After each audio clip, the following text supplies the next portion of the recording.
السلام علیکم ناظرین، امید ہے کہ آپ سب حضرات خیریت سے ہوں گے۔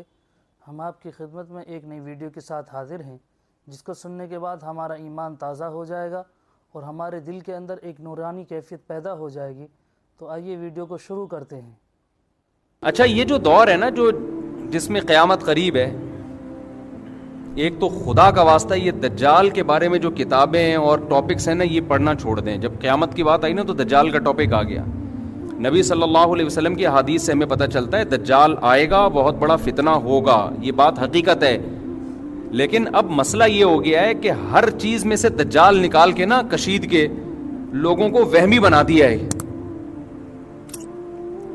ایک آرمی کے ریٹائر آفیسر مجھ سے ملنے کے لیے آئے، انہوں نے کہا میں نے دجال پہ ایک بہت زبردست ریسرچ کی ہے جو پتہ نہیں 10 GB میں ہے میرے پاس ہارڈ ڈسک میں، وہ USB میں 2 USB ہوں گی، 5 GB کی، اب ہو سکتا ہے 10 GB کی ہو کوئی، واللہ عالم۔ میں نے کہا حضرت دجال کے بارے میں اتنا کچھ ہمیں ملتا ہی نہیں ہے کہ 1 GB میں بھی آ جائے، وہ آپ نے 10 GB کہاں سے تیار کر لیا وہ؟ تو بہت سے لوگ میں نے پاگل ہوتے ہوئے اپنی زندگی میں دیکھ لیے ہیں کہ اس میں بھی دجال ہے، اس میں بھی دجال ہے، یہ بھی دجالی سازش، یہ بھی دجالی سازش، یہ بھی دجالی سازش، یہ بھی دجالی، یہ بھی خراسان، یہ پھر وہ۔ بھائی آپ کو حکم ہے گراؤنڈ ریئلٹی کو سامنے رکھ کر آپ فیصلہ کرو۔ دجال نے جب آنا ہوگا آئے گا، اس کے لیے تیاری ضرور رکھو۔ تیاری کا کیا مطلب؟ اللہ سے پناہ مانگو، جمعے کے دن سورہ کہف پڑھ لیا کرو بس۔ ابھی سے آپ اس کے بارے میں وہ کچھ کرنا شروع کر دیں، اس کا نقصان یہ ہوتا ہے کہ ابھی گراؤنڈ ریئلٹی آپ کو کچھ اور کرنے کا حکم دے رہی ہوتی ہے اور آپ دجال سامنے رکھ کر اپنی پالیسیاں چینج کر رہے ہوتے ہو۔ آپ ہر تھوڑے دن میں یوٹیوب پہ دیکھو کوئی دجال کے بارے میں رپورٹ پیش کر رہا ہے، کوئی سب A to Z غلط اکثر خبریں ہوتی ہیں، اپنی طرف سے کھینچا تانی کر کر کے نا نکالا ہوا ہوتا ہے۔ جس چیز کو اسلام نے مبہم رکھا ہے آپ اس کو ڈیٹیل میں بیان نہیں کر سکتے۔ مبہم رکھا ہے، مبہم ہی رہنے دو اس کو۔ حضرت عیسیٰ علیہ السلام نے جب آنا ہوگا، ہمارا ایمان ہے آئیں گے، لیکن ہم نے ابھی جو فیصلے کرنے آج کے زمینی حقائق کو دیکھ کے کرنے ہیں، حضرت عیسیٰ کے نزول کو سامنے رکھ کے نہیں کرنے، وہ آج کے حساب سے کرنے ہیں، ورنہ آپ غلطی کر جاؤ گے۔ صاحب کہنے لگے میں جہاد کی تیاریاں کر رہا ہوں امام مہدی کے لیے، میں لشکر ابھی سے تیار کر رہا ہوں تاکہ امام مہدی کے ساتھ جا کے وہ مل جائے، ان کو ٹینشن نہ ہو لشکر تلاش کرنے میں۔ یہ نوجوانوں کی سوچ بتا رہا ہوں۔ میں نے کہا تو جہاد کرے گا کہاں؟ یہ اسلامی کنٹری ہے، یہاں کرے گا تو امام مہدی کے آنے سے پہلے جو تھوڑا بہت لشکر تیار ہونا تھا اس کا بھی بیڑا غرق ہو جائے گا۔ ملک میں تم کچھ کرو گے تو ملک اور کمزور ہوگا اور ملک دشمن قوتیں اس کو بھی کھا جائیں گی۔ کہہ رہے یہی تو پرابلم ہے مفتیوں میں، علماء میں، نہ خود کچھ کرتے ہیں نہ دوسروں کو کرنے دیتے ہیں۔ ہم آپ کو ایسا نہیں کرنے دیں گے جس سے جو تھوڑی بہت رہی صحیح اسلام کی رمق باقی ہے اس کا بھی ستیہ ناس ہو جائے۔ آپ کا جذبہ تھا 4 شادیوں کا، منگیتر کو پہلے بتا دیا میں 4 کروں گا، تو 1 ہوگی آپ کی؟ بولو نا، 1 بھی نہیں ہوگی۔ پھر گھر میں جو بھی رشتے والے آ رہے ہیں نا، آپ نے جلی حروف میں پہلے سے لکھوا دیا کہ چونکہ میں نے 4 کرنی ہے تو 4 کی تیاری میری پہلے سے ہے، یہ لو بھائی آئی ول ڈو فور میرج، کچھ بھی انگلش میں فارسی میں پشتو میں لگا دیا آپ نے۔ اس کا نتیجہ نکلے گا 4 تو دور کی بات 1 بھی نہیں ہوگی۔ یہی ہو رہا ہے کہ اس طریقے سے ملک کے اندر اس طرح کی باتیں کرنا، خلیفہ کوئی ہر تھوڑے دن میں کوئی خلیفہ آیا ہوا ہوتا ہے مارکیٹ میں کہ اس کے ہاتھ پہ بیعت ہو کے ہم خلافت نافذ کریں گے۔ خلافت تو سوال ہی پیدا نہیں ہوتا، اس طریقے سے نافذ ہو جائے جو رہی صحیح ٹوٹی پھوٹی خلافتیں کچھ بچی ہوئی ہیں ان کی بھی ایسی کی تیسی ہو جائے گی۔ آپ دیکھو پہلے بنو امیہ کی حکومت کا خاتمہ ہوا، بڑی زبردست حکومت تھی، بڑی زبردست خلافت تھی، ٹھیک ہے ان کے مظالم بھی تھے، ہم ان مظالم میں ان کو اچھا نہیں کہتے، لیکن اوور آل اسلام کو فائدہ ہو رہا تھا۔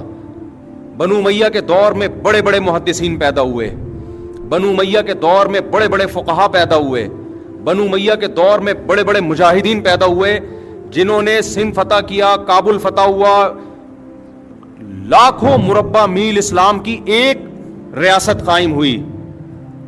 اس دور میں جتنا علمی کام ہوا ہے آپ تصور نہیں کر سکتے.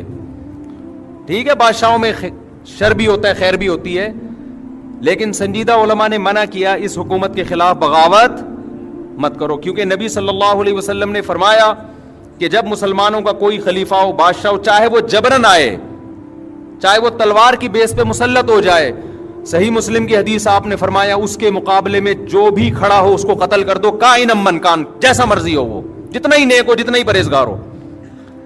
کیونکہ بادشاہ لوگ, حکومتیں 100% درست کہیں بھی نہیں ہوتی. اوور آل اجتماعیت دیکھی جاتی ہے کہ اجتماعیت مسلمانوں کی قائم ہے. جب بنو امیہ کی حکومت تھی اس وقت کسی اسلام دشمن قوت کی مجال نہیں تھی کہ سر اٹھا کے ہماری طرف دیکھ سکے. ان کو پتا تھا یہ جیسے مرضی ہیں ہمارے خلاف متحد ہو جائیں گے. سمجھ میں آ رہی ہے بات کہ نہیں آ رہی ہے؟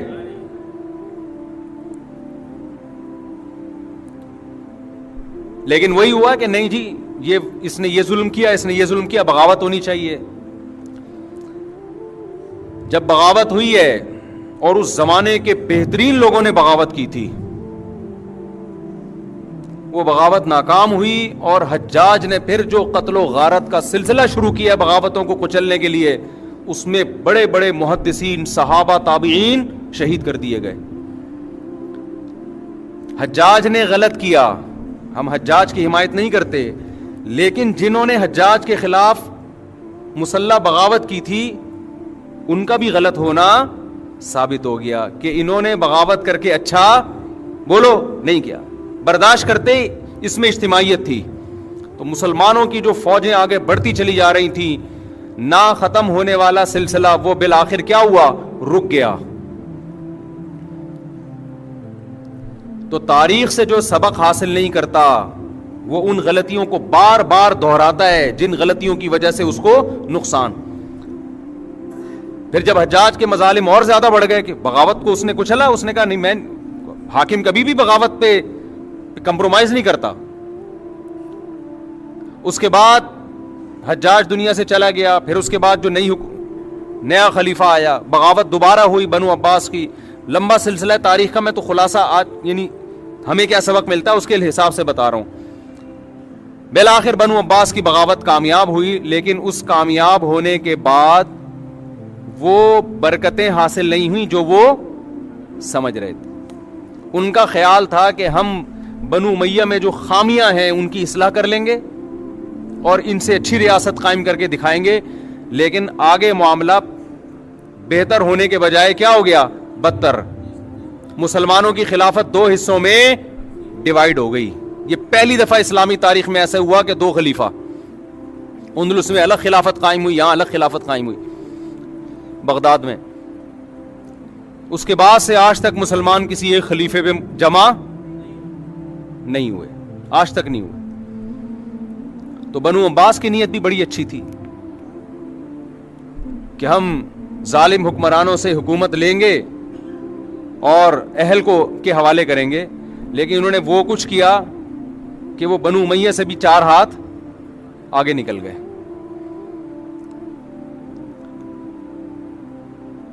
تو پھر آگے چل کے خلافت عثمانیہ قائم ہوئی. جب پھر بغداد کے خلاف جو ہوا, تاتاریوں نے حملہ کیا بغداد پہ اور مسلمانوں کی اینٹ سے اینٹ بجا دی. اس کے پیچھے بھی مسلمانوں کی غلطی تھی. وہ غلطی یہ تھی کہ فرقواریت انتہا کو پہنچ چکی تھی, شیعہ سنی لڑائی. آواز ختم ہو گئی ہے بھائی, ایسے ہی چلاؤ بیان, بس غصے کے خلاف بیان کر رہا ہوں تو مجھے تو کنٹرول کرنا ہے نا. بنو امیہ کے خلاف بغاوت ہوئی بنو عباس کی, پہلی دفعہ تو ناکام ہوئی, دوسری دفعہ کامیاب ہوئی, لیکن اسلامی خلافت 2 حصوں میں تقسیم ہو گئی.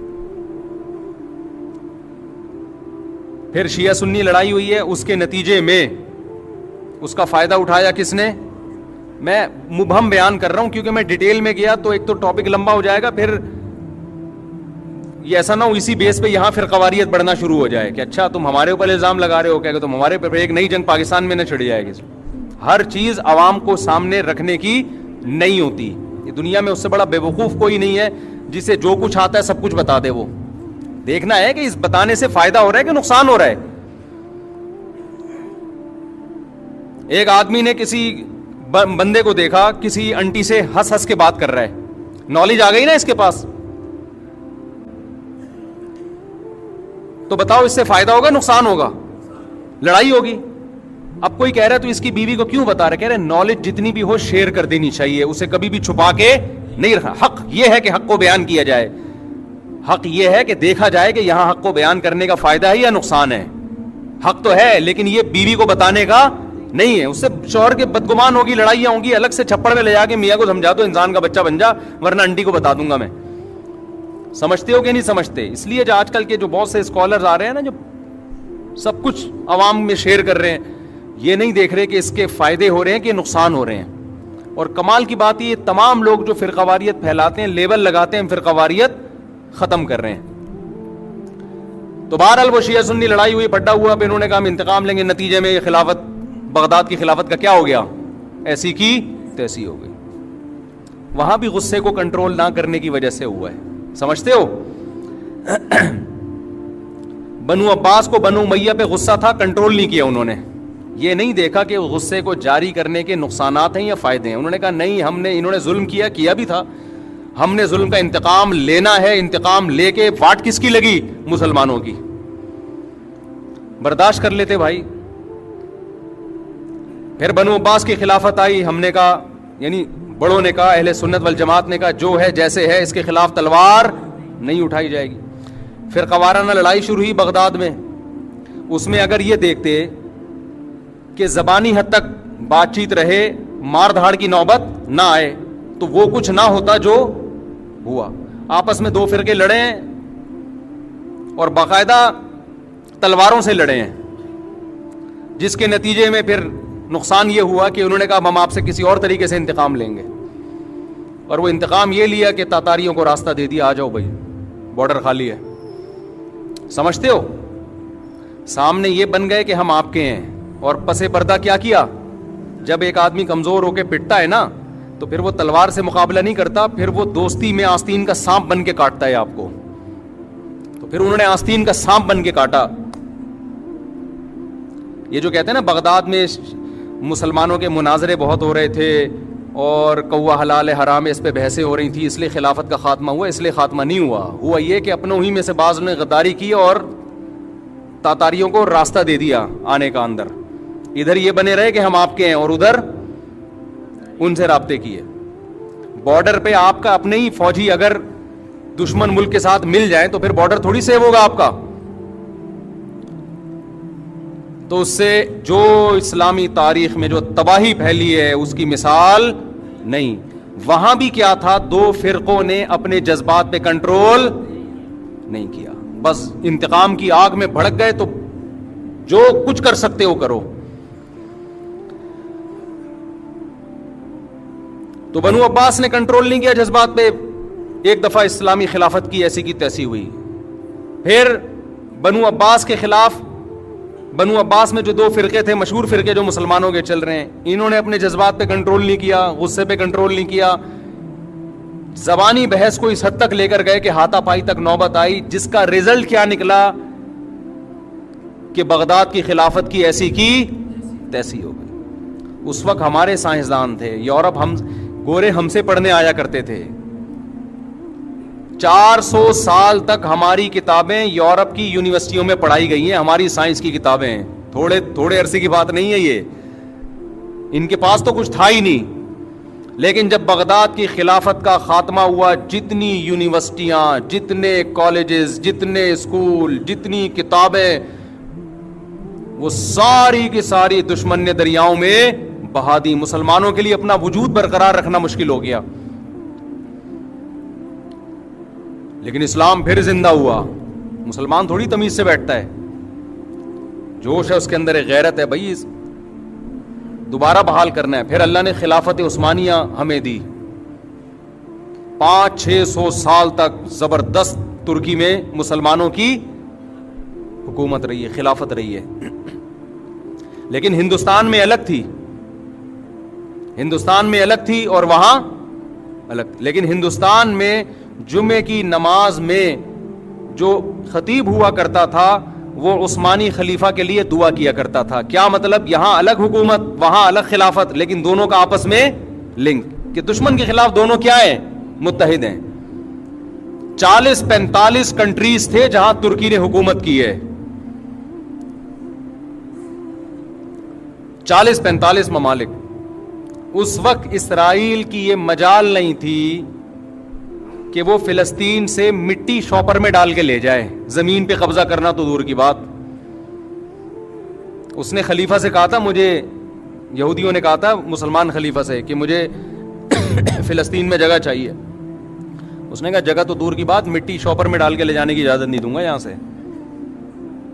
یہ بدماشی تھی مسلمانوں کی. یہ روس امریکہ تو کچھ بھی نہیں ہے, جو گریٹ امپائر جو اسیمین گزرے ہیں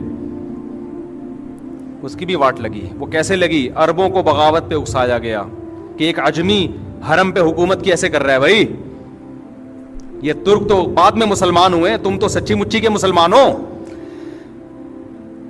اگر مجھے غصے کے خلاف بیان نہ کر رہا ہوتا نا, ابھی مجھے بہت غصہ آ رہا ہوتا, میں مجبور ہوں. اصل میں وہی کام سارے آج بھی ہو رہے ہیں. مسلمان ہمیشہ مار کھاتا ہے جذباتی فیصلوں کی بیس پہ. سیاست میں بھی جذباتی فیصلے, ہر جگہ جذباتی فیصلے, کوئی تحقیق نہیں ہے. کوئی اٹھا کے کسی پہ الزام لگاتے, بس چینل دیکھا, ARY کیا کہہ رہا ہے, جیو کیا کہہ رہا ہے, سما کیا کہہ رہا ہے, ایک دم گالیاں بھی دینا شروع کر دیتے ہیں مخالف پر, اور وہ چیزیں پھیلانا بھی شروع کر دیتے ہیں. کوئی تمیز سے بیٹھ کے کوئی تجزیہ کرے, کوئی خاموش رہنا تو جانتے ہی نہیں ہے نا. اگر آپ کو نہیں پتا تو آپ بولتے مجھے نہیں پتا. یہ نہیں ہے ہمارے یہاں. مجھ سے کوئی پوچھ رہا ہے اس کو کس نے مارا, میں کہہ رہا ہوں اللہ کی قسم مجھے نہیں پتا کس نے مارا, میرے پاس کوئی درائے نہیں ہے. لیکن تجزیہ کرنا ہر آدمی کی ذمہ داری ہے. مجھے نہیں بھی پتا, میں ٹی وی دیکھ کے بتاؤں گا اس نے مارا ہے. اس سے ملک میں انارکی پھیلتی ہے, معصوم لوگوں پہ الزامات لگتے ہیں, ایک دم غیرت میں آنا, ایک دم جذبات میں آنا, الزامات لگانا. تو ان چیزوں کا بڑا نقصان ہے. گھر بھی میں آ رہا ہوں, گھر کی طرف پہلے ریاستوں کی سے فارغ ہو جاؤں نا, پھر گھروں کے حالات کے پہ تبصرہ پیش کروں گا انشاءاللہ. تو خلافت عثمانیہ کے خلاف کس کو اکسایا گیا؟ عربوں کو, کہ تم عرب ہو, قرآن تمہاری زبان میں, یہ ترکی عجمی لوگ یہ تم پہ حکومت کر رہے ہیں. حالانکہ پیغمبر کی حدیث کیا ہے؟ مسلمانوں کا جب کوئی امیر ہو, جہاں جس علاقے میں اس کی امارت ہے, اس کے خلاف کسی بھی بیس پہ آپ کو تلوار اٹھانے کی اجازت نہیں. عربوں کو بغاوت پہ اکسانے پہ انگریز کامیاب ہو گیا.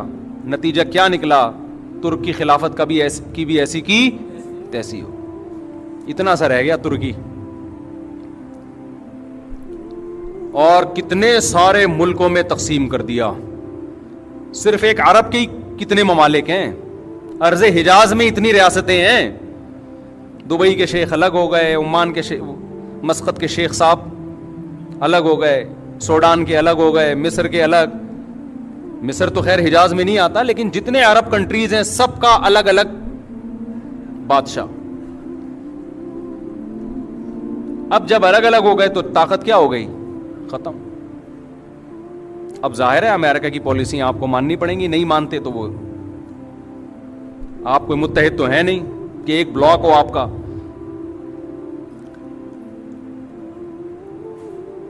تو الگ الگ ہوتے ہوتے ہندوستان کی بھی پھر حکومت کا بھی خاتمہ ہوا. وہ بھی مسلمانوں کی غلطی تھی. انگریز آئے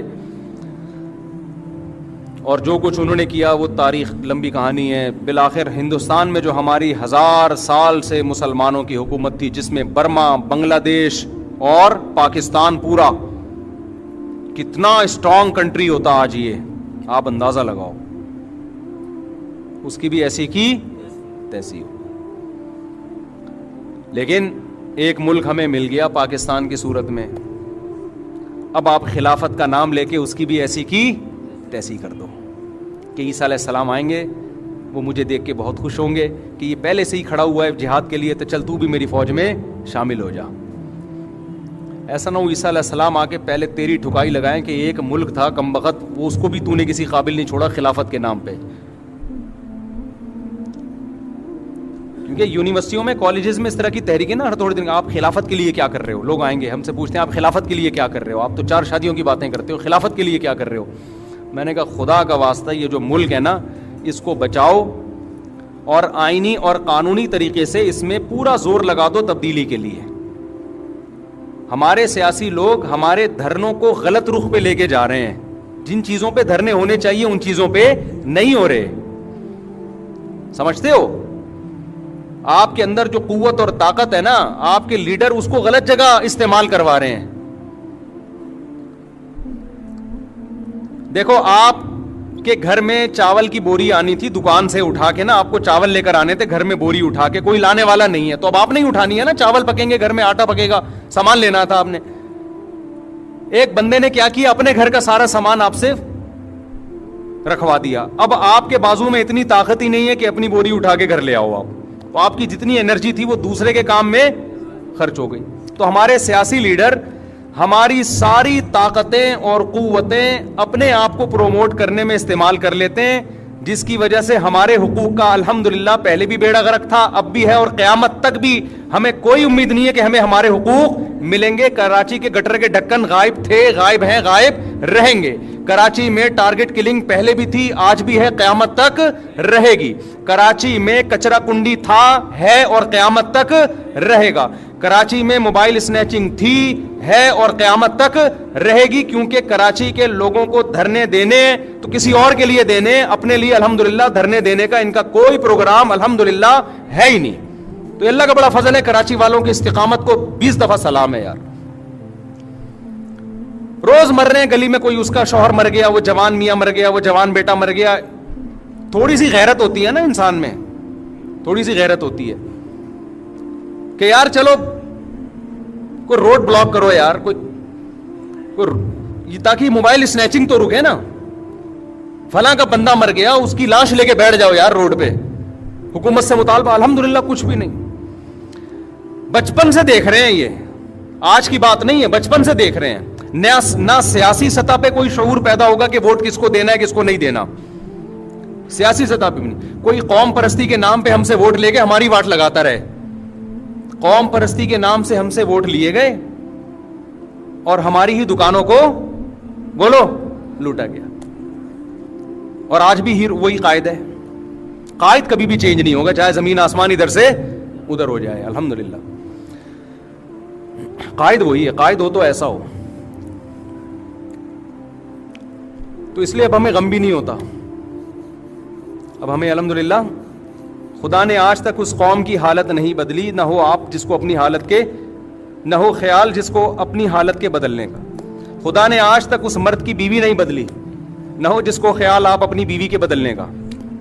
سمجھ آ رہی بات؟ دونوں چیزیں لازم ہو جائیں. بیوی نہ بدلیں, ایک اور کر لیں اس کو رہتے ہوئے. تو یہ کسی نے چینج کیا ہے نا بھائی, ویڈیو نہیں بنائیں, ٹھیک ہے نا, قائد کی باتیں ہو رہی ہیں, ویڈیو نہیں بنائیں کائنڈلی. ابھی بھی لوگ کہہ رہے ہیں قائد تو قائد ہے ماشاءاللہ, الحمدللہ. پٹ گئے, رول گئے, تمہاری واٹ لگا دی یار. لاہور کو دیکھو مسلم لیگ نے کیسا بنایا ہے, انہوں نے ووٹ دیا تو اس نے بنا بھی دیا. آپ اپنے لیڈروں کو تو دیکھو, کچرا کنڈی بنایا ہوا ہے یار, اور ابھی قائد ہی ہے ماشاءاللہ, اور وہ قیامت تک رہے گا الحمدللہ. یہ مضمون چل رہا تھا کہ حضرت ذوالقرنین انتہائی مشرقی حصے کی طرف پہنچے زمین کے.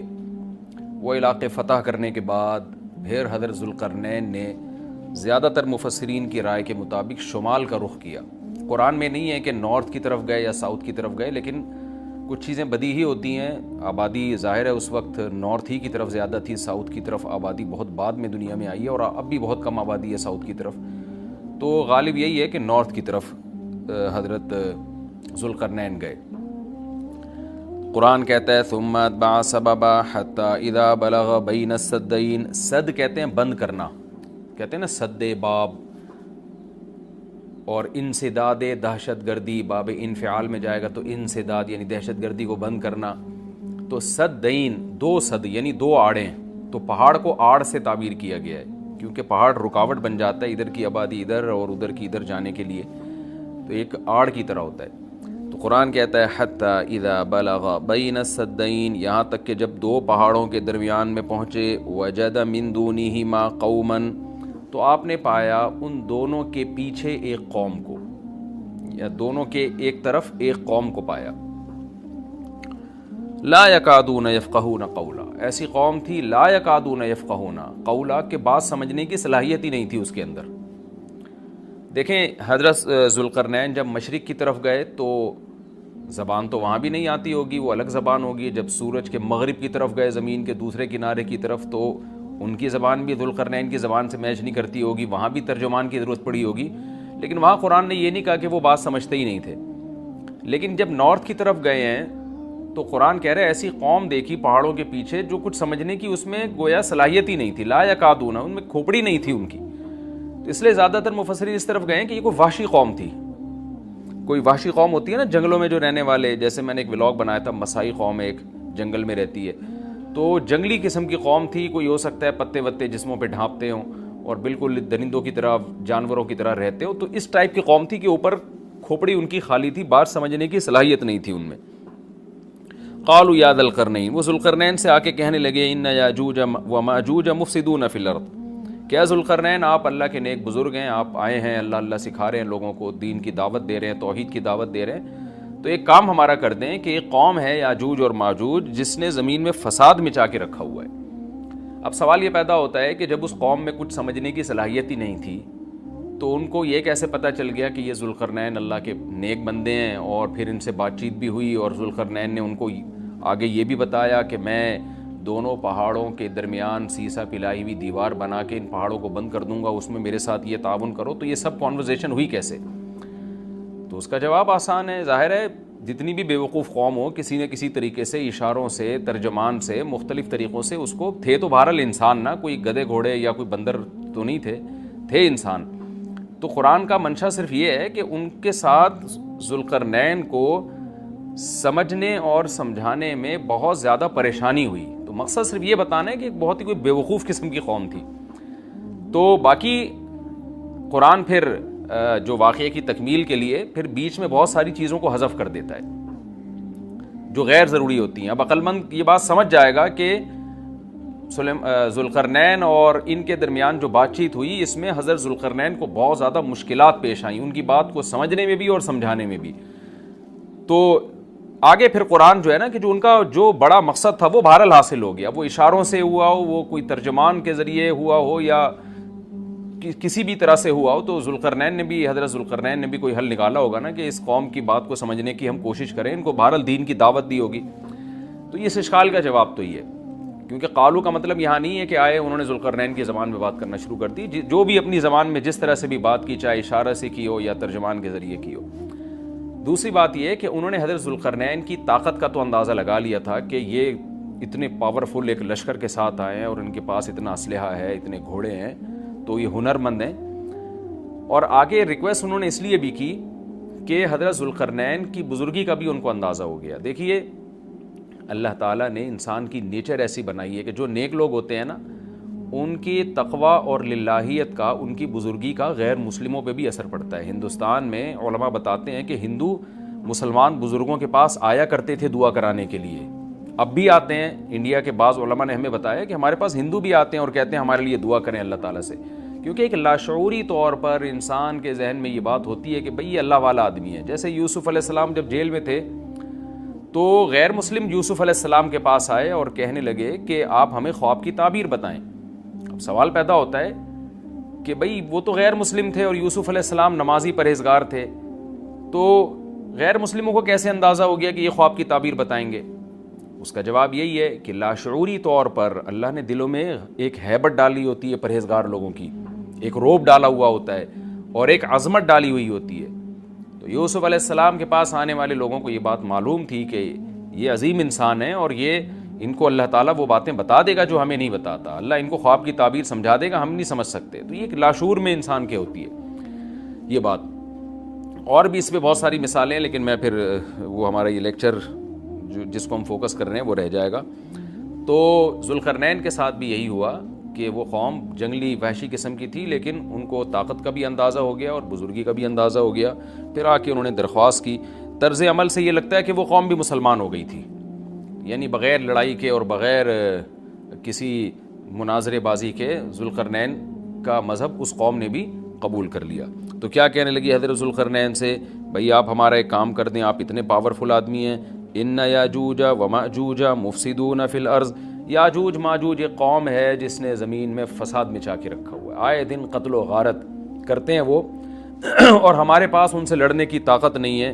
فَهَلْ نَجْعَلُ لَكَ خَرْجًا، کیا ہم آپ کے لیے خرچ بنا سکتے ہیں، کچھ اجرت، خرچ کہتے ہیں خراج کا لفظ آپ نے سنا ہوگا، ٹیکس کو یا اجرت کو، تو ہم آپ کو کمیشن دیں گے اس کا، ہمارے پاس پیسہ بہت ہے، وسائل بہت ہیں، لیکن وہ ٹیکنالوجی ہمارے پاس نہیں ہے جو آپ کے پاس ہے، تو ہم دیکھ رہے ہیں آپ کو اللہ نے ایک بڑی قوت اور طاقت دی ہے، تو پیسہ ہمارے پاس بہت ہے، ہم آپ کو اس کی اجرت دیں گے، آپ نے یہ کرنا ہے کہ علا، اس بات پر ہم آپ کو اجرت دیں گے، تجعل بیننا و بینہم سدا، کہ آپ ہمارے اور ان کے درمیان ایک آڑ بنا دیں، ایک دیوار بنا دیں، کیونکہ بہت بڑی دیوار بنانی پڑے گی اور پہاڑوں کو کہ اس خلا کو ختم کرنا پڑے گا، وہ قوم آ کے ہم پہ حملے کرتی ہے اور ہمارا بہت نقصان کرتی ہے، تو آپ ایک ایسی آڑ بنا دیں جو ہمارے بس میں نہیں ہے۔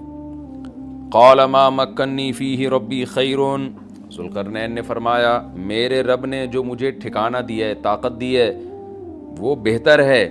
کیا مطلب؟ مجھے تمہاری اجرت کی ضرورت نہیں ہے، میرے پاس بہت وسائل ہیں۔ دیکھیں استغنا بہت بڑی نعمت ہے، سلیمان علیہ السلام کا بھی یہی انداز تھا، جب ملکہ سبا نے ہدیے دے کے بھیجا نا، تو سلیمان علیہ السلام نے بھی یہ فرمایا تھا ما آتانی اللہ خیر مما آتاکم، مجھے جو اللہ نے وسائل دیے ہیں وہ تم سے بہت زیادہ ہیں۔ تو ایسے موقع پہ اس طرح کی بات کرنا یہ تکبر نہیں کہلاتا، بلکہ یہ عین شکر ہے کہ بھائی میں کیوں کسی سے مانگوں۔ آپ نے بعض دفعہ مالداروں کو دیکھا ہوگا، وہ یہ جملہ کہتے ہیں بھائی ہم کسی کے محتاج نہیں ہیں، تو اس جملے میں اگر اللہ کے شکر کی نیت ہے تو یہ اچھا جملہ ہے، اور اگر نیت ہے دوسرے کو نیچا دکھانا پھر یہ تکبر ہے۔ تو بعض وہمی لوگ کیا کرتے ہیں، کوئی بھی اس طرح کا جملہ زبان سے نکال دے تو فوراً اس پہ تکبر کا فتویٰ ٹھوک دیتے ہیں، یہ ٹھیک نہیں ہے۔ تو اس طرح کے جملے پیغمبروں سے بھی ثابت ہیں تو اور اہل اللہ سے بھی ثابت ہیں۔ حضرت ذوالقرنین نے فرمایا بھائی پیسوں کی مجھے ضرورت نہیں ہے، ما مکنی فیہ ربی، میرے رب نے جو مجھے وسائل دیے ہیں خیر، وہ بہت بہتر ہے، تم کیا دو گے مجھے، کتنے پیسے دے دو گے؟ ہاں مجھے افرادی قوت کی ضرورت ہے، کیونکہ اتنے بھاری بھرکم پتھر اٹھا کے پہاڑوں پہ لے کے جانا، لوہے کی پلیٹیں لے کے جانا، اس کے لیے افراد چاہیے، مزدور چاہیے، لیبر چاہیے۔ فَأَعِینُونِی بِقُوَّةٍ، تم مجھے میری مدد کرو قوت کے ساتھ، قوت چاہیے مجھے، پاور چاہیے، افرادی قوت چاہیے، یہاں قوت سے مراد ہے وسائل چاہیے، لیبر چاہیے، مزدور چاہیے۔ تو اجعل بینکم و بینہم ردما، میں تمہارے اور ان کے درمیان آڑ بنا دوں گا، دیوار بنا دوں گا۔ آتونی زبر الحدید، وہ قوت یہ چاہیے کہ دو تم مجھے لوہے کی پلیٹیں، یعنی اوپر چڑھانے میں میری مدد کرو ان کی۔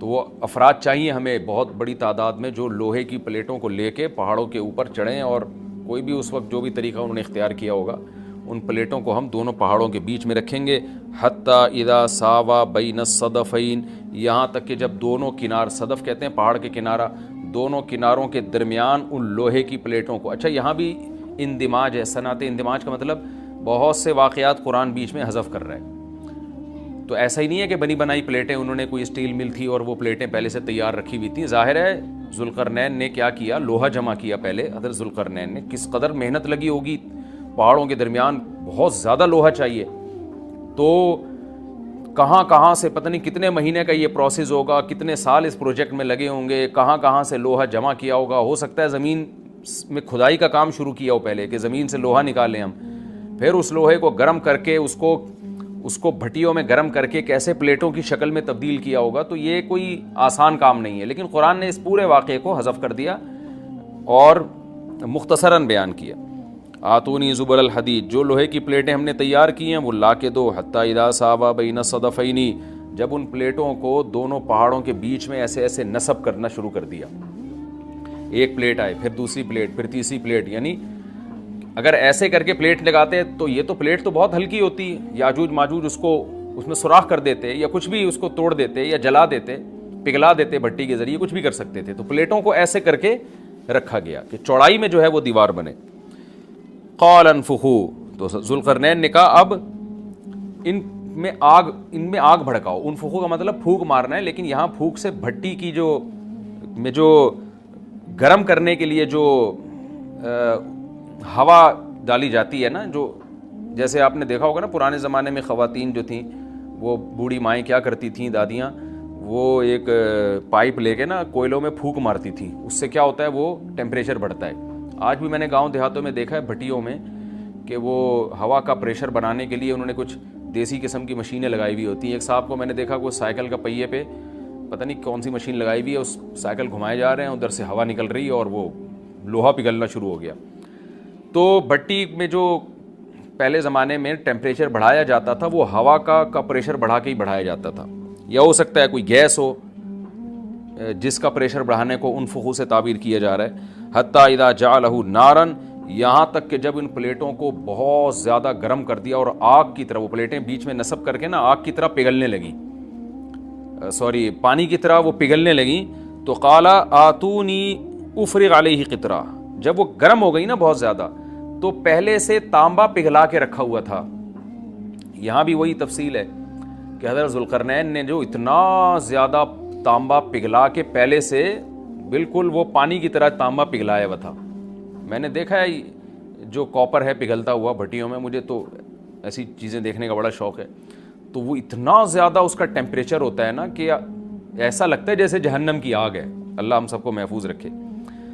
تو میں کبھی کبھار جب یہ آیت پڑھتا ہوں تو میں سوچتا ہوں کہ کیا کتنا بڑی مقدار میں حضرت ذوالقرنین نے کہاں کہاں سے تانبا جمع کیا ہوگا, پھر اس کو کیسے اس زمانے میں جو صدیوں پرانی بات ہے جب ٹیکنالوجی نے اتنی ترقی نہیں کی تھی, اس کا تو عشر اشیر بھی نہیں تھا, لیکن کیسے اس کو پگھلایا ہوگا انہوں نے حضرت ذوالقرنین نے. تو وہ کسی دیگڑے میں جناب اتنا زیادہ, پھر دیگ کہاں سے لائے ہوں گے, وہ دیگ تو خود پگھل جائے گی. اس کے لیے مخصوص قسم کی ایک کوئی میٹل ہوتا ہے کہ اس کا ٹیمپریچر اور تانبے کا ٹیمپریچر میں فرق ہوتا ہے, کہ تانبا جس ٹیمپریچر پہ پگھلے گا تو اس دھات کو تانبے کو جس دیگ میں ڈالا جائے وہ اس ٹیمپریچر پہ نہ پگھلتا ہو, یا کوئی پتھر کی دیگ ہوگی جو بھی ہوگا, لیکن بہرحال یہ ساری چیزیں محیر العقول ہیں. تو حضرت ذوالقرنین نے پہلے سے بہت بڑی مقدار میں تانبے کو پگھلا کے رکھا ہوا تھا. اب انہوں نے کہا کہ آتونی افرغ علیہ قطرہ, قطر کہتے ہیں تانبے کو. اب یہ جو ہے دو مجھے یہ, میں اب ان پلیٹوں کے اوپر جو گرمی سے جو پگھل رہی ہیں نا ان کے اوپر تانبا ڈال دوں گا. یعنی تانبا ڈالنے کا مقصد کیا تھا کہ دونوں پلیٹوں کے درمیان جو خلا ہے وہ پر ہو جائے, اور پلیٹوں کو پگھلانے کا مقصد یہ تھا کہ پلیٹیں اور تانبا آپس میں مکس ہو جائیں, یعنی ایک یکجان ہو جائیں وہ. کیونکہ جب ایک چیز گرم کر کے دوسری گرم چیز کے ساتھ ملائی جاتی ہے نا تو وہ اس کے اجزاء ایک دوسرے میں داخل ہو جاتے ہیں اور وہ بالکل یکجان ہو جاتا ہے.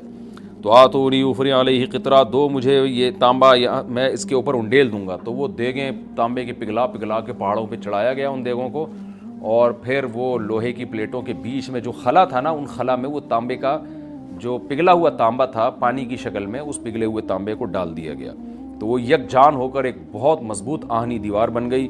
فَمَا اسْطَاعُوا أَن يَظْهَرُوهُ, اب یاجوج ماجوج میں اس کی استطاعت نہیں رہی کہ اس پہ چڑھ سکیں. وَمَا اسْتَطَاعُوا لَهُ نَقْبًا, اور اس دیوار میں نقب کی استطاعت بھی نہیں رہی. کتنا لمبا سوراخ کریں گے اس کو کھود کے, یہ بھی ان کے لیے ممکن نہیں رہا. جب اتنا زبردست پروجیکٹ چند مہینوں میں یا چند سالوں میں مکمل ہوا یا چند دنوں میں, اس کی حقیقت اللہ ہی جانتا ہے, لیکن یہ بہت بڑا پروجیکٹ تھا, بہت ایک شاندار کام تھا جو شاید اس زمانے میں بہت مشکل ہو. تو اس زمانے میں آپ سوچیں کہ کتنا مشکل ہوگا, لیکن ذوالقرنین نے جب اس پروجیکٹ کو مکمل کیا, قال ھذا رحمۃ من ربی, وہی بات, تکبر نہیں کیا کہ میرا کمال ہے, دیکھا اور پھر شو بازی شروع کی, نا نا نا نا نا, ھذا رحمۃ من ربی, یہ میری رب کی طرف سے رحمت ہے. دیکھیں سلیمان علیہ السلام بھی یہی الفاظ تھے نا جب تخت سامنے آ گیا, ھذا من فضل ربی, یہ میرے رب کا فضل ہے. تو انبیاء اور نیک لوگ اللہ ان سے جب بھی کوئی عجیب کام لیتا ہے تو فوراً اللہ کی طرف نسبت کرتے ہیں. پھر وہ دنیا کی بے ثباتی بھی دکھاتے ہیں کہ انہی چیزوں میں پڑھ کے نہ رہ جانا. فوراً ذوالقرنین نے کیا کہا, فَإِذَا جَاءَ وَعْدُ رَبِّي, جب میرے رب کا وعدہ آئے گا نا, جَعَلَهُ دَكَّا, اللہ اس کو توڑ تاڑ دے گا. مطلب یہ دنیا کی ترقی ہے, یہ ہے فنا ہونے والی, دل لگانے کی چیز نہیں ہے. تو ایسا نہ ہو کہ اس سے دل لگانا شروع کر دو اور اسی میں بس کے رہ جاؤ اور اللہ کو بھول جاؤ اور اپنی ترقیوں پہ ناز کرنا شروع کر دو. فَإِذَا جَاءَ وَعْدُ رَبِّي, جب میرے رب کا وعدہ آئے گا, جَعَلَهُ دَكَّا, اسے توڑ تاڑ کے برابر کر دے گا. وَكَانَ وَعْدُ رَبِّي حَقًّا, اور میرے رب کا وعدہ سچا ہے. وعدے سے مراد کیا ہے؟ دونوں مراد ہو سکتے ہیں, یا تو قیامت مراد ہو سکتی ہے کہ قیامت میں سب چیزیں ہی ٹوٹ جائیں گی, یا جو احادیث میں آیا ہے کہ جب یاجوج ماجوج قرب قیامت میں ظاہر ہوں گے تو وہ دیوار ختم ہو جائے گی, یا تو وہ مراد ہے. وَتَرَكْنَا بَعْضَهُمْ يَوْمَئِذٍ يَمُوجُ فِي بَعْضٍ, اور ہم ان میں سے بعض کو, یعنی جو یاجوج ماجوج ہیں ان میں سے بعض کو یوم اذن جس دن ایسا ہوگا جس دن اللہ کا وعدہ آئے گا اور یہ دیوار ٹوٹے گی، یموج فی بعض، ہم ان کو ایسا کر دیں گے کہ یہ ایک دوسرے میں گھس رہے ہوں گے. یہ مضمون احادیث میں آیا ہے. دیکھیں قرآن میں اور احادیث صحیحہ میں جو یاجوج ماجوج اور اس دیوار کا ہمیں ملتا ہے نا، میں صرف اس کو آپ کے سامنے بیان کروں گا. باقی اس بارے میں ڈیٹیل میں آپ جائیں گے تو بہت کچھ آپ کو انٹرنیٹ پہ بھی مل جائے گا، مفسرین کی کتابوں میں بھی مل جائے گا، اور لوگوں کی اپنی اپنی تحقیقات ہیں، اپنے اپنے تبصرے ہیں. نہ میں ان تبصروں کو صحیح کہہ رہا ہوں نہ غلط کہہ رہا ہوں، کتابیں بھری ہوئی ہیں، وہ آپ جائیں پڑھیں اس کو. لیکن جتنی بات قرآن سے اور صحیح احادیث سے یاجوج ماجوج کے بارے میں ثابت ہوتی ہے، میں صرف اس کو آپ کے سامنے ابھی پیش کر رہا ہوں. پہلا عقیدہ تو یہ ثابت ہوتا ہے کہ یاجوج ماجوج ایک قوم ہے، انسان ہیں، وہ کوئی انسانوں کے علاوہ کوئی الگ مخلوق نہیں ہے، لیکن ہیں بڑے فسادی. دوسری بات یہ بہت قدیم ہے. ذوالقرنین جب گئے تو اس سے پہلے کی یہ قوم ہے اور زمین میں پہلے سے فساد مچا رہی ہے، لیکن بہت زیادہ ان کی کثرت نہیں تھی جتنی کثرت قرب قیامت میں ہوگی، کیونکہ نسل ان کی بہت تیزی کے ساتھ بڑھ رہی ہے. تیسری بات یہ ہے کہ اللہ نے ان کو دنیا کے کسی حصے میں رکھ کے چھپا دیا ہے. چھپایا اس لیے ہے کہ ان کے ظاہر ہونے کا ایک ٹائم ہے، اور وہ ہے حضرت عیسیٰ علیہ السلام کا دور. حضرت عیسیٰ ابن مریم کے دور میں یاجوج ماجوج ظاہر ہوں گے. تو اسی کو آپ چوتھا پوائنٹ بھی کہہ سکتے ہیں. تیسرا پوائنٹ کیا ہو گیا کہ ان کو چھپا دیا گیا ہے. لہذا یہ جو لوگ کہتے ہیں نا یاجوج ماجوج دریافت ہو گئے ہیں، فلاں جگہ ہیں فلاں جگہ ہیں، تو بھائی ہمیں جب ایک چیز چھپا دی گئی ہے اور ایک ٹائم بتا دیا گیا ہے کہ اس ٹائم پہ ظاہر ہوں گے، تو اس سے پہلے وہ دریافت ہو ہی نہیں سکتے. پہلے دریافت ہو گئے تو اس کا مطلب نبی صلی اللہ علیہ وسلم کی گویا پیش گوئی غلط ہو گئی. تو جو جس کا ٹائم ہے اسی ٹائم پہ وہ ظاہر ہوں گے. چوتھی بات میں نے جیسے بتائی کہ حضرت عیسیٰ علیہ السلام کے دور میں وہ ظاہر ہوں گے. پانچویں بات، صحیح حدیث سے یہ بات ثابت ہے کہ یاجوج ماجوج وہ جو دیوار بنی تھی اس کو چاٹتے رہتے ہیں، ختم کرتے ہیں. اب چاٹنا کا جو لفظ حدیث میں ہے اس سے مراد زبان سے چاٹنا بھی ہو سکتا ہے اور یہ کنایا بھی ہو سکتا ہے کہ اس کو ختم کرنے کی کوشش میں لگے ہوئے ہیں. اور ایسے چاٹنا، جب ہم کوئی چیز چاٹتے ہیں نا تو بہت تھوڑی تھوڑی وہ ختم ہوتی ہے. تو اتنی موٹی اتنی بڑی دیوار ہے کہ وہ انہوں نے اپنی اسٹرگل اور اپنی محنت نہیں چھوڑی ہے، تو وہ دیوار کو کسی نہ کسی طریقے سے گھسائی میں اس کے لگی رہتے ہیں. تو زبان سے بھی چاٹنا ہو سکتا ہے اور کسی اور طریقے سے اس کو ختم کرنے کی کوشش بھی مراد ہو سکتی ہے. اور حدیث میں آتا ہے کہ ایک دن آئے گا وہ جب ختم ہونے والی ہوتی ہے نا تو وہ کہتے ہیں کہ ہم کل اس کو دوبارہ شروع کریں گے اور کل ہم اس کو ختم کر دیں گے. لیکن وہ اللہ تعالیٰ اپنی قدرت سے دوبارہ اس دیوار کو اتنا ہی موٹا کر دیتے ہیں جتنا ذوالقرنین نے کیا تھا. تو قرب قیامت میں جب حضرت عیسیٰ علیہ السلام کا ظہور ہوگا تو وہ یہ کہیں گے ہم انشاءاللہ اس کو کل ختم کریں گے. تو انشاءاللہ کا لفظ جب استعمال کریں گے، کیونکہ وہ قوم ہے کافر، وہ اللہ پہ اعتماد کرنا، اللہ پہ توکل کرنا یہ چیز نہیں ہے. جیسے کافر تو نہیں کہے گا نا اللہ نے چاہا تو وہ اللہ پہ یقین نہیں رکھتے. تو وہ جب اللہ کا نام لیں گے اور کہیں گے کہ اللہ نے چاہا تو ہم اس کو کل ختم کر دیں گے، تو پھر اسلام کی وجہ سے وہ دیوار ختم ہو جائے گی. اس کی مثال ایسے جیسے حدیث میں آتا ہے پچھلی قوموں میں ایک نوجوان تھا جو جادوگر کے پاس بھی جاتا تھا اور راہب کے پاس بھی جاتا تھا، جس کا سورہ بروج میں تذکرہ ہے، والسماء ذات البروج میں. تو جب وہ نوجوان پکڑا گیا، وہ مسلمان ہو گیا تھا، بادشاہ نے اس کو بھیجا تھا جادوگر کے پاس کہ جادو سیکھے، لیکن وہ راہب کے پاس جاتا، عیسائیت سیکھی اس نے اور نیک مسلمان بن گیا. تو بادشاہ نے اس کو قتل کرنے کی حتی الامکان کوشش کی، مگر وہ قتل نہیں ہو پا رہا تھا. بادشاہ نے اس کو پہاڑ پہ بھیجا اپنے سپاہیوں کو لے کے کہ پہاڑ سے لے جا کے اس کو گرا دو، لیکن اللہ نے مدد کی کہ وہ سپاہی گر گئے، یہ بچ گیا. بادشاہ نے حکم دیا اس کو سمندر میں لے جا کے غرق کر دو، وہ سارے سپاہی غرق ہو گئے، یہ بچ گیا. تو کسی بھی طرح سے اس کی قتل کی کوششیں کامیاب نہیں ہو رہی تھیں. تو اس نے بادشاہ سے کہا کہ تو اگر مجھے قتل کرنا چاہتا ہے نا تو چوک پہ کھڑا کر کے تیر مجھے مار اور کہے کہ بسم اللہ وربی ھذا الغلام، اس نوجوان کے رب کے نام سے میں اس کو قتل کرتا ہوں. تو اللہ کا نام لے کے مجھے مارے گا تو میں قتل ہو جاؤں گا. نوجوان یہ قربانی اس لیے دے رہا تھا کہ بادشاہ جب پوری پبلک کے سامنے اللہ کا نام لے گا تو لوگوں کو یقین آ جائے گا کہ بھئی اللہ کا نام لینے سے تو کام ہو گیا، اور اللہ کا نام لیے بغیر کام نہیں ہو رہا تھا. تو جو بادشاہ اللہ کو مانتا نہیں تھا آج اس کو بھی اللہ کا نام لینا پڑا ہے. تو نوجوان نے یہ قربانی اس لیے دی کہ بادشاہ جب اللہ کا نام لے گا لوگوں کو اللہ کی ذات پہ یقین آئے گا اور لوگ مسلمان ہو جائیں گے، عیسائیت کو قبول کر لیں گے. تو اس نوجوان نے یہ قربانی دی اور بادشاہ نے اللہ کا نام لے کے جب تیر مارا تو وہ نوجوان شہید ہو گیا، اور لیکن پورا ملک مسلمان ہو گیا، عیسائیت قبول کر لی. اور سورہ بروج میں پھر اللہ نے ان کا تبصرہ کیا، ان کا واقعہ بیان کیا ان کے بارے میں کہ کیسے بادشاہ نے خندقیں کھود کھود کے پوری قوم کو جو ہے وہ جو دین سے پیچھے نہیں ہٹے ان کو کس طرح سے آگ میں پھینک دیا ان سب کو. تو اس سے پتہ چلتا ہے کہ کافر بھی بعض دفعہ جب اللہ کا نام لیتا ہے نا تو اس کو دنیاوی فائدہ ہو جاتا ہے. تو یاجوج ماجوج بھی تنگ آ کر پھر اللہ کا نام لیں گے اور کہیں گے اللہ نے چاہا تو ہم اس دیوار کو کل ختم کر دیں گے, اور بالآخر وہ دیوار ختم ہو جائے گی.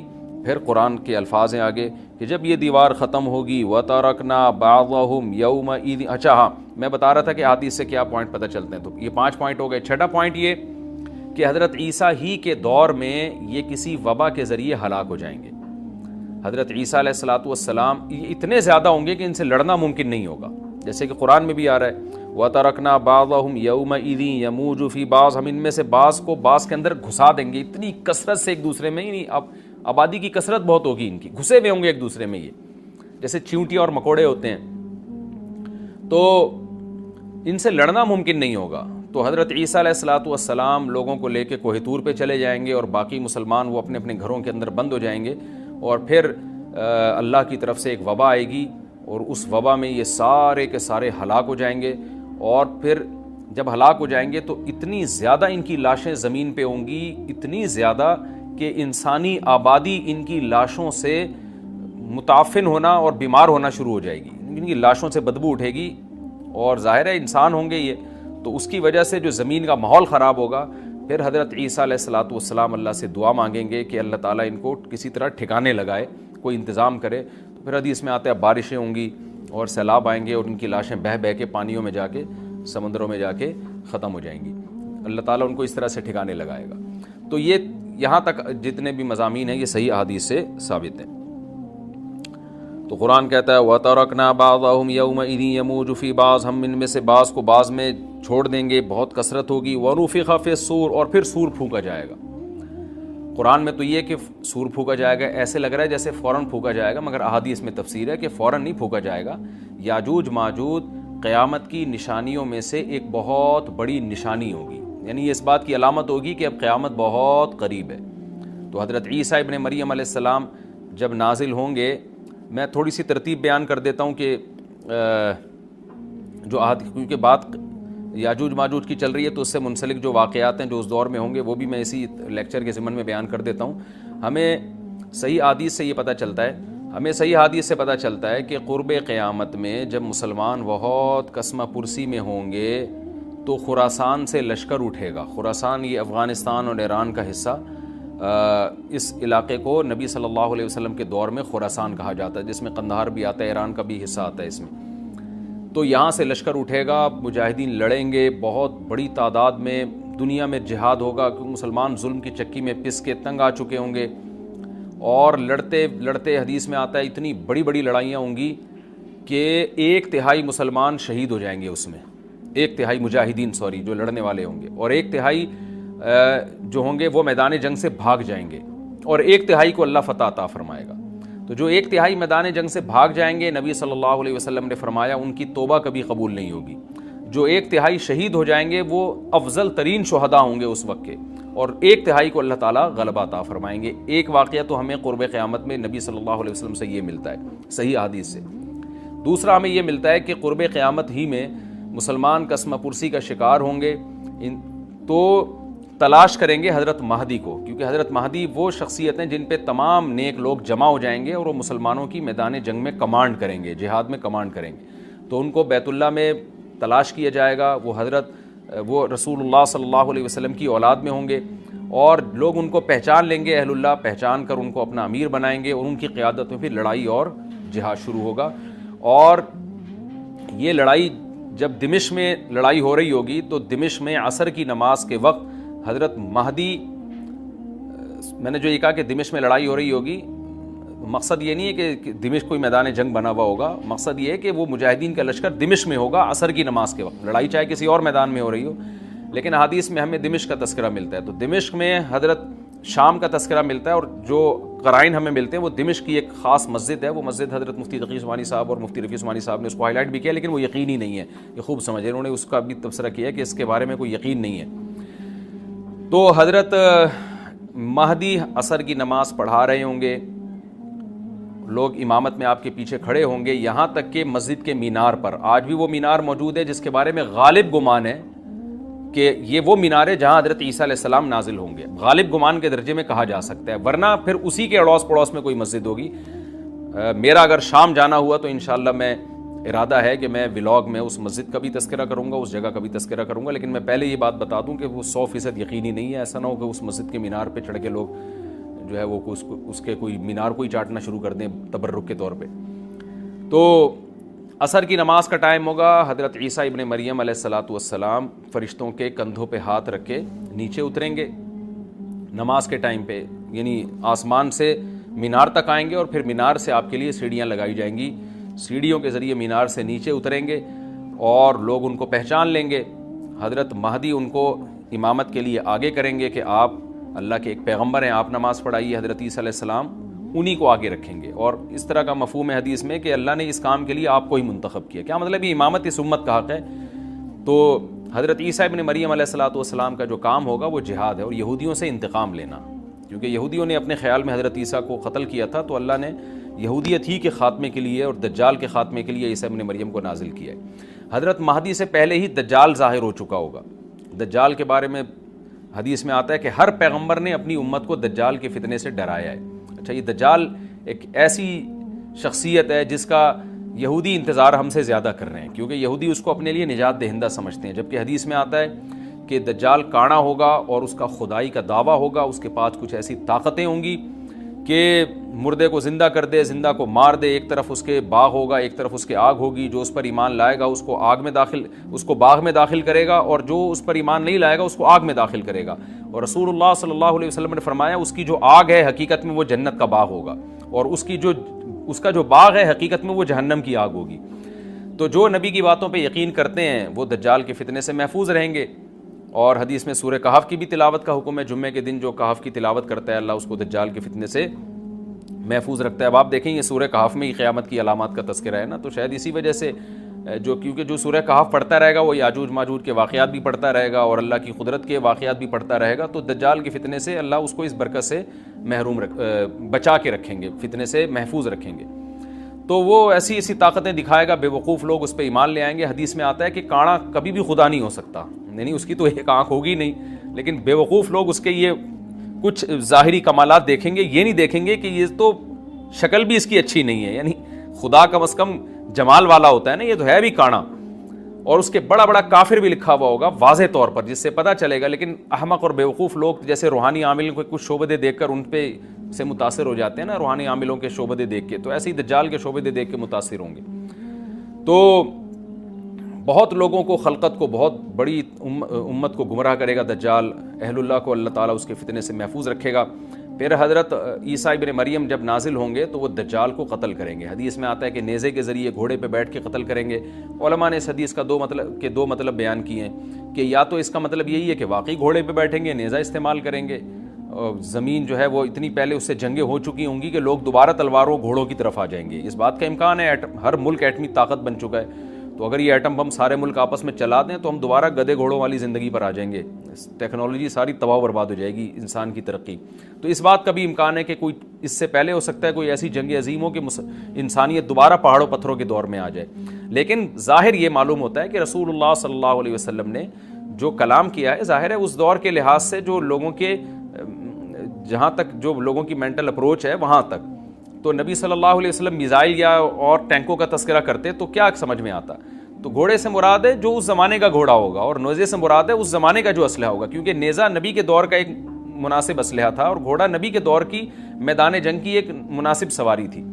تو اس سے یہ بھی پتہ چلتا ہے کہ ہو سکتا ہے عیسیٰ ابن مریم نیزے کے بجائے کلاشنکوف کا استعمال کر لیں، تو یعنی وہ نیزہ جو ہے وہ اس کلاشنکوف کی یا جو بھی اسلحہ اس وقت حضرت عیسیٰ ابن مریم استعمال کریں گے اس کی ایک تعبیر ہے، تو اس کا بھی پورا امکان ہے۔ تو ہمیں بہرحال اتنا ایمان ہمارے لیے ضروری ہے کہ دجال کو قتل کرنے والی جو ذات ہے، جو شخصیت ہے، وہ عیسیٰ ابن مریم علیہ الصلاۃ والسلام ہے۔ تو حضرت عیسیٰ کے ذریعے اللہ تعالیٰ دجال کو قتل کریں گے، اور حضرت عیسیٰ کی قیادت میں زبردست جہاد ہوگا۔ حدیث میں آتا ہے کہ عیسیٰ ابن مریم اس دنیا کو امن سے بھر دیں گے، اتنا امن ہو جائے گا اور اتنی مالی فراوانی ہوگی، اتنی مالی، کیونکہ دنیا میں مال بہت ہے، ڈسٹریبیوشن صحیح نہیں ہے، جو تقسیم ہے نا مال کی وہ ظالمانہ ہے، جس کی وجہ سے غریب غریب سے غریب تر ہے، امیر امیر سے امیر تر ہے۔ حضرت عیسیٰ ابن مریم ایسا نظام قائم کریں گے کہ جس سے مال کی صحیح تقسیم، اور لوگ اٹھیں گے زکوٰۃ کا مستحق تلاش کریں گے اور لوگوں کو زکوٰۃ کا مستحق نظر نہیں آئے گا، غریب تلاش کرنا مشکل ہو جائے گا۔ یعنی ایک آدمی، حدیث کے مفہوم ہے کہ زکوٰۃ لے کے گھومتا رہے گا اور اس کو کوئی غریب نہیں ملے گا، اتنی مالی فراوانی ہو جائے گی۔ پھر ترمذی کی روایت میں آتا ہے کہ اللہ کی طرف سے برکتیں ایسی نازل ہوں گی کہ بڑے بڑے انار پیدا ہوں گے، بڑے بڑے انگور پیدا ہوں گے، زمین اپنی برکتیں کھول دے گی، اور حضرت عیسیٰ علیہ السلام خنزیر کو بھی دنیا سے ختم کر دیں گے، خنزیر کی نسل کو ختم کر دیا جائے گا، وَيَضَعُ الْجِزْيَةَ، اور جزیہ کا نظام ختم، اما الاسلام و اما السیف، یا تو تلوار یا اسلام، اس کے علاوہ نہیں۔ تو نبی صلی اللہ علیہ وسلم کو اللہ نے جس مقصد کے لیے دنیا میں بھیجا تھا، اس مقصد کی جو تکمیل ہے وہ عیسیٰ ابن مریم کے ذریعے۔ باقی اس میں حکمتیں کیا ہیں اس پر میرے الگ سے بیانات موجود ہیں کہ اللہ نے حضرت عیسیٰ ابن مریم کا انتخاب کیوں کیا اس کام کی تکمیل کے لیے، اسی امت میں کوئی کیوں منتخب نہیں کر لیا، یا یہ کہ پیغمبر صلی اللہ علیہ وسلم ہی کے ذریعے پوری دنیا میں اسلام کو غالب کر دیا جاتا، اس میں کیا حکمتیں ہیں، اس پر میرے الگ سے بیانات موجود ہیں۔ ابھی تو میں کوشش کرتا ہوں کہ تفسیر سے میں جو ٹو دا پوائنٹ بات ہے اس سے یہاں اس لیکچر میں نہ ہٹوں۔ تو اسی وقت حضرت عیسیٰ ابن مریم اس کو یاجوج ماجوج کو قتل کریں گے اور دنیا انصاف سے بھر جائے گی، اور اللہ تعالیٰ نے جو پیغمبروں کو دنیا میں بھیجا تھا اس کا مقصد کیفیت اور کمیت دونوں لحاظ سے حاصل ہو جائے گا۔ اس کے بعد پھر آہستہ آہستہ دنیا میں زوال شروع ہوگا، اور پھر جب پوری دنیا کے لوگ زوال کا شکار ہوتے ہوتے کفر کی طرف جائیں گے، گناہوں کی طرف، اور حدیث میں آتا ہے جب تک ایک شخص بھی اللہ کا نام لینے والا ہوگا اس دنیا پر قیامت نہیں آئے گی، یہاں تک کہ آخری شخص جب دنیا سے اٹھے گا جو اللہ کا نام لیا کرتا تھا، تو اس کے بعد اللہ تعالیٰ سور پھونکیں گے، جبریل کو حکم دیں گے سور پھونکنے کا، اور اس دنیا کو تباہ و برباد کر دیا جائے گا۔ تو آگے قرآن کہتا ہے وَنُفِخَ فِي الصُّورِ، اور پھر سور میں پھونکا جائے گا، فَجَمَعْنَاهُمْ جَمْعًا، پھر ہم ان تمام انسانوں کو جمع کر دیں گے، وَعَرَضْنَا جَهَنَّمَ يَوْمَئِذٍ لِّلْكَافِرِينَ عَرْضًا، اور قیامت کے دن ہم جہنم کو یومئذ، جس دن ایسا ہوگا یعنی جس دن سور پھونکا جائے گا، یہ دوسرا سور مراد ہے، للکافرین عرضا، کافروں کے سامنے پیش کر دیں گے، الذین کانت اعینہم فی غطاء عن ذکری، یہ وہ لوگ ہیں جن کی آنکھیں میری یاد سے پردے میں پڑی ہوئی تھیں، یعنی میری یاد کی چیزیں ان کو نظر ہی نہیں آتی تھیں، غفلت میں پڑی ہوئی تھی جن کی آنکھیں، وکانوا لا یستطیعون السمع، اور یہ سننے کی صلاحیت بھی نہیں رکھتے تھے، نہ حق بات سنتے تھے نہ حق دیکھتے تھے، بس اپنے خواہشات کی جو چیزیں ہیں وہ ان کو اچھی لگتی تھیں اور وہی ان کو سمجھ میں آتی تھیں۔ تو یہ ہمارا رکوع الحمدللہ کمپلیٹ ہو گیا۔ اس رکوع میں ہمیں بہت سارے اسباق ملتے ہیں، میں نمبر وار اس کو مختصراً بیان کر دیتا ہوں۔ پہلی بات تو یہ کہ دیکھیں اللہ تعالیٰ نے کیسے کیسے بادشاہ دنیا میں بھیجے ہیں اور کتنے پاورفل بادشاہ۔ حضرت ذوالقرنین کا نام ہی قرن والا، دو کناروں والا، زمین کے بہت بڑے حصے کو حضرت ذوالقرنین نے فتح کیا، اور اللہ کے نیک بندے کیسے اللہ کے راستے میں لڑتے رہے ہیں۔ تو یہ جو لوگ بیٹھ جاتے ہیں نا بس عبادت کرو اور لڑائی وڑائی اسلام میں ہے ہی نہیں، یہ دنیا میں کوئی بھی عقل مند اس نظریے کا حامی نہیں ہوگا۔ تو طاقت اور قوت کی اسلام میں بہت زیادہ اہمیت ہے۔ اس سے ہمیں یہ بھی پتہ چلتا ہے کہ اپنے ملک کی، خاص طور پر اسلامی ملک کی جو فوجی قوتیں ہیں، جو فوجی طاقتیں ہیں، ان کی ہمیں قدر کرنی چاہیے، کیونکہ اگر کوئی بھی ملک عسکری لحاظ سے کمزور ہو جائے، کیونکہ اللہ تعالیٰ تو جو عسکری لحاظ سے طاقتور قومیں تھیں اللہ نے ان کا کتنا تذکرہ کیا، ہاں وہ اللہ کے باغی نہ ہوں۔ تو اسلامی ملک میں کوئی بھی اسلامی کنٹری ہے، چاہے سعودی عرب ہے، چاہے پاکستان ہے، چاہے ترکی ہے، کوئی بھی اسلامی کنٹری ہے، اس کی فوج کی قدر کرنی چاہیے، کیونکہ اسی کی وجہ سے ملک کا بارڈر محفوظ ہوتا ہے۔ اگر مسلمان عسکری لحاظ سے کمزور ہونا شروع ہو جائیں تو کافر ہمیں گاجر مولی کی طرح کاٹنا شروع کر دیں، اسلام دشمن قوتیں ہمیں کھا جائیں، ختم کر دیں ہمیں کھا کے۔ تو نیک قوتوں کو اپنی بقا کے لیے ہمیشہ سے ایک اسلحے کی اور طاقت کی ضرورت رہتی ہے، اس کی اہمیت اسلام میں بہت زیادہ ہے۔ موسیٰ علیہ السلام کے بعد کتنے بڑے بڑے جنگی کمانڈر پیدا ہوئے، ذوالقرنین کا اللہ نے کیسا تذکرہ کیا، ذوالقرنین کی عبادت کا کہیں بھی تذکرہ نہیں، حالانکہ وہ بڑے عبادت گزار بھی تھے۔ داؤد علیہ السلام کی عبادت کا تذکرہ بھی ہے، ان کی تلوار اور طاقت کا تذکرہ بھی ہے۔ تو اللہ تعالیٰ جہاں عبادت کا تذکرہ کرتے ہیں تو طاقت اور قوت کا بھی تذکرہ کرتے ہیں، اس سے عسکری لحاظ سے اپنے آپ کو مضبوط کرنے کی اہمیت کا ہمیں پتہ چلتا ہے کہ اسلام میں اس کی بڑی اہمیت ہے۔ کسی بھی اسلامی ملک کی فوج کا مورال کسی بھی لحاظ سے ڈاؤن نہیں ہونا چاہیے، اور عسکری لحاظ سے وہ کسی بھی لحاظ سے کمزور نہیں ہونی چاہیے، اور اس کو چاہیے کہ اعدوا لهم ما استطعتم من قوہ پر عمل کرے، کہ قرآن کہہ رہا ہے روز بروز اپنی طاقت اور قوت میں اضافہ کرنے کی کوشش کرو۔ اس سے مسلم قوم کو کبھی بھی غافل نہیں ہونا چاہیے، اور کوئی بھی ایسا کام جس سے مسلمان قوتیں اور طاقتیں کمزور ہونا شروع ہو جائیں، اس کام سے ہمیں بچنا چاہیے۔ دوسری بات ہمیں یہ پتہ چلی کہ اللہ تعالیٰ نے اہل اسلام کے ذمے پوری دنیا کی ذمہ داری لگائی ہے، کسی ایک ملک کی نہیں۔ جتنے بھی پیغمبر آئے ہیں جب وہ دنیا فتح کرنا شروع کی ہے تو کہیں رکے نہیں ہیں وہ کہ بھئی یہاں تک، اس سے آگے نہیں جانا۔ ان کی صلاحیت ہی ختم ہو گئی ہو، وسائل ہی ختم ہو گئے ہوں تو الگ بات ہے۔ تو پوری دنیا ہے جس میں اللہ کے دین کو غالب کرنا ہے۔ اب اس کا طریقہ کیا ہوگا؟ ظاہر ہے جو جس زمانے میں سوٹیبل طریقہ ہو وہ اختیار کیا جائے گا۔ تو حضرت ذوالقرنین پہلے انتہائی مشرق کی طرف گئے ہیں جہاں سورج نکلتا ہے، تو وہاں سے جہاں سے آبادی شروع ہو رہی ہے، اور ان کا خیال تھا کہ اب آگے آبادی نہیں ہے تو پھر جا کے اسٹاپ کیا ہے۔ مغرب میں بھی ایسے ہی، شمال میں بھی ایسے ہی۔ تو ہمیں جب دیکھتے ہیں کہ جب صحابہ کرام نے دنیا فتح کرنا شروع کی ہے تو ہمیں مسلمان کمانڈروں میں بھی ایسے واقعات ملتے ہیں کہ وہ علاقے فتح کرتے کرتے سمندر کے کنارے پہنچے اور انہوں نے سمندر کو دیکھ کے کہا کہ تیرے آگے بھی آبادی ہوتی نا تو ہم اللہ کا کلمہ وہاں بھی بلند کرتے۔ تو یہ دور تھا مسلمانوں کا، اور یہ عیسیٰ ابن مریم دوبارہ پھر وہی کریں گے، پوری دنیا کو فتح کریں گے۔ تو حضرت ذوالقرنین کے اس واقعے سے پتہ چلتا ہے کہ پوری دنیا کی ذمہ داری اللہ نے ہمیشہ سے اہل اللہ پہ لگائی ہے، اور وہ پوری دنیا میں اللہ کے دین کو غالب کرنے کی کوشش میں ہمیشہ سے لگے رہے ہیں۔ تیسری بات ہمیں پتہ چلتی ہے کہ اسباب اور وسائل کی اہمیت۔ حضرت ذوالقرنین نے جب اتنا پہاڑوں کے بیچ میں اتنا یعنی لوہے کی پلیٹیں لگا کے تانبا پگھلا کے آہنی دیوار بنائی ہے تو خوش ہوئے ہیں، ھذا رحمت من ربی، یہ میرے رب کی رحمت ہے۔ تبھی تو اللہ کا شکر ادا کیا نا، خوشی پہ شکر ادا کیا جاتا ہے۔ تو اس سے یہ بھی پتہ چلتا ہے کہ سائنس اور ٹیکنالوجی، دیکھیں یہ کام ٹیکنالوجی کے بغیر ممکن نہیں تھا۔ تبھی تو اس قوم نے کہا نا ذوالقرنین سے کہ ہم پیسے آپ کو دیں گے، لیکن ہمارے پاس وہ وسائل نہیں ہیں، وہ ٹیکنالوجی نہیں ہے ہمارے پاس۔ اور بظاہر ایسا لگتا ہے کہ ان کے پاس لوہا بھی تھا، تانبا بھی تھا، کیونکہ حضرت ذوالقرنین اب یہ تو نہیں ہے نا کہ زمین کے مشرق کی طرف دوبارہ لوہا جمع کرنے گئے ہوں، تو وہیں سے جو کچھ ہوگا نکالا ہوگا۔ تو وسائل اس قوم کے پاس تھے، ٹیکنالوجی نہیں تھی کہ اس لوہے کو اور اس تانبے کو پگھلا کے دونوں پہاڑوں کے بیچ میں پلیٹیں کیسے بنانی ہیں اور ان کو کیسے ان کے بیچ میں تانبا کر کے کہانی دیوار بنائی ہے، یہ ٹیکنالوجی ان کے پاس نہیں تھی۔ تو اس سے ہمیں ٹیکنالوجی کی ویلیو کا بھی پتہ چلتا ہے۔ آج مسلمان اس میں بھی بہت پیچھے چلے جا رہے ہیں اور اس کو مذہب سمجھنا شروع کر دیا ہے، تو یہ بات بھی غلط ہے۔ حضرت ذوالقرنین نے اتنی طاقت اور قوت کا استعمال کیا اور اتنے زبردست طریقے سے اس وقت جو بھی اس سوٹیبل ٹیکنالوجی تھی اس کا استعمال کر کے دو پہاڑوں کے بیچ کے راستے کو بند کر دیا، اور اس پہ خوشی منائی حضرت ذوالقرنین نے۔ یہ نہیں کہا کہ بھئی اس سے کچھ بھی نہیں ہوتا، اصل میں تو بس انسان کو چاہیے کہ وہ اللہ اللہ کیا کرے بیٹھ کے، اور یہ کیا اللہ سے بس مدد مانگو، اللہ ہی۔ یاجوج ماجوج کے بارے میں ان کو کہہ دیتے ذوالقرنین کہ تم سب رات کو تہجد میں اٹھ کے دعائیں مانگو، اللہ یاجوج ماجوج سے تمہیں بچا لے گا۔ نہ نہ نہ، حضرت ذوالقرنین نے کہا دعائیں بھی مانگو، یقیناً حکم دیا ہوگا دعائیں مانگنے کا، لیکن ہم پورے اسباب اور وسائل استعمال کریں گے، لوہے کی پلیٹیں بنائیں گے، تانبے کو پگھلائیں گے، اوپر چڑھائیں گے اور اس طرح سے پوری مضبوط دیوار بنائیں گے۔ آج مسلمان ہاتھ پہ ہاتھ رکھ کے بیٹھ گیا ہے اور وظیفوں میں اور جو ہے بس وہ چند صبح شام کے وظیفے پڑھ کے وہ سمجھتا ہے کہ ساری دنیا کے سارے مسائل کا حل اس سے ہو جائے گا۔ ایسا نہیں ہے، آپ کو بہت زیادہ ترقی کرنی ہے، بہت زیادہ اسباب و وسائل میں آپ کو غیر مسلموں سے آگے نکلنا ہے۔ جیسے کہ قرون اولیٰ کا مسلمان نکلا تھا، تبھی اللہ نے اس کے لیے دنیا میں فتوحات کے دروازے کھولے تھے۔ تو اللہ ہمارے لیے فتوحات کے دروازے جب ہی کھولے گا جب ہم عبادت کے ساتھ ساتھ سائنس اور ٹیکنالوجی کے میدان میں بھی آگے بڑھنے کی کوشش کریں، اور ہمیں قرب قیامت کی علامتیں بھی اس رکوع میں پتہ چلتی ہیں۔